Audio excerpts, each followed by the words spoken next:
নমস্কার সকলকে। আজকে আমরা চলে এসেছি কোচবিহারের একেবারেই সীমান্ত লাগোয়া একটি এলাকায়, যেখানে ভারতেরই ভূখণ্ড, তবে ভারতের থেকে বিচ্ছিন্ন হয়ে রয়েছে নদী দ্বারা। বর্তমান সময়ে আপনারা দেখতেই পাচ্ছেন, আমরা দাঁড়িয়ে রয়েছি নাকা চেকিং পয়েন্টে, যেখানে তারা তাদের সমস্ত আইনি কার্যাবলী সারছেন এবং তার পরবর্তী সময় তারা রওনা দেবেন সেই ভূখণ্ডের দিকে।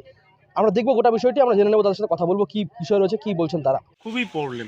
আচ্ছা, আর ভেতরে যে ভোট কেন্দ্র যেটা রয়েছে সেখানে তো গিয়েছিলেন সম্ভবত আপনি, কালকে কীরকম পরিস্থিতি রয়েছে, কীরকম দেখলেন ভোট কেন্দ্রটির অবস্থা? কালকে তো আমি দেখেছি সব ঠিকই আছে, আজকে তো এই যাচ্ছি সবে মাত্র, এখনো বলতে পারিনি। আচ্ছা, এমনি ভেতরের মানে ওভারঅল বিল্ডিং এর অবস্থা কিরকম বলুন, বা লোকজন কিরকম রেসপন্স দিচ্ছে আপনাদেরকে মনে হচ্ছে? না, লোকজন কালকে একটা লোকই ছিল, হ্যাঁ। সে রেসপন্স আমাকে ভালোই দিয়েছে। আচ্ছা, এখন আজকে কি পরিস্থিতি আমি তো সেটা বলতে পারছি না। আজকে এখন আপনারা মূলত মানে যাচ্ছেন কি ভোটের বিষয়টা নিয়ে? হ্যাঁ, সিসিটিভিতে আছেন আপনি। জেলা কোচবিহারের 536 নম্বর বুথ শালবাড়ি এলাকাটি শীতলকুচি ব্লকের খলিশামারি গ্রাম পঞ্চায়েতের অন্তর্গত। এই গ্রামের মোট 15 হেক্টর জমিতে রয়েছে শালবাগান। মূলত এই কারণেই গ্রামটির নাম শালবাড়ি। গ্রামটির 3 দিক ঘেরা রয়েছে বাংলাদেশ দিয়ে। এছাড়া গ্রামটির মূল প্রবেশের অংশে ধরলা নদী ভারতের মূল ভূখণ্ড থেকে গ্রামটিকে বিচ্ছিন্ন করে দিয়েছে। ফলত এই এলাকার বাসিন্দারা নিজেদের এলাকায় বন্দী করে নিজের দেশেই আমরা ভোট নিতে যাচ্ছি। তো আশা করি খুব ভালো একটা এক্সপেরিয়েন্স আগে হবে। কোনোবার এরকম এক্সপিরিয়েন্স না, আগে নেই, এটা this the first time. First time?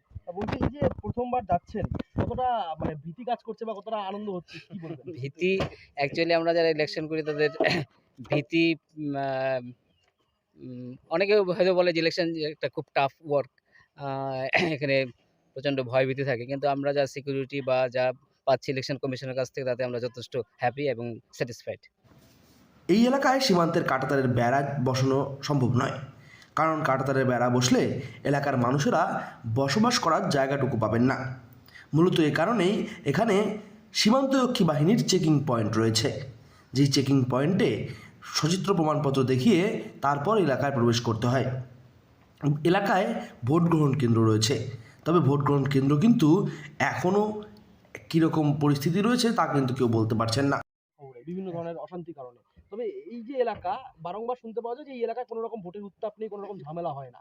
সেই বিষয়টি কতটা আশ্চর্যজনক মনে হচ্ছে আপনার? না, আমরা তো গাড়িতে আসলাম, আমরা তো সেটা বুঝতে পারবো না। কোনো রকম সমস্যা হয় না। হ্যাঁ। আচ্ছা, এমনি এখানে যে যাচ্ছেন, কি জিনিসপত্র নিয়ে যেতে হচ্ছে আপনাদেরকে? কতটা লাগেজ বহন করতে হচ্ছে? আমাদের নিজস্ব দুটো গাড়িতে যাচ্ছে না, গাড়িতে হ্যাঁ, যাচ্ছে না, হেঁটে যেতে হ্যাঁ। হবে।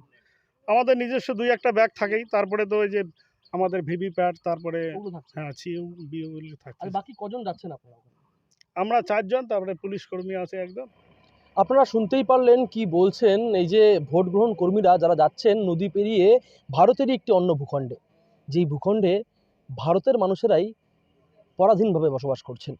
তবে বর্তমান সময়ে এই ভোট বা নির্বাচন কোচবিহারে কতটা শান্তিপূর্ণ হতে চলেছে তাই কিন্তু দেখার বিষয়। কোচবিহার থেকে সার্থক পণ্ডিতের রিপোর্ট, লোকাল 18 বাংলা।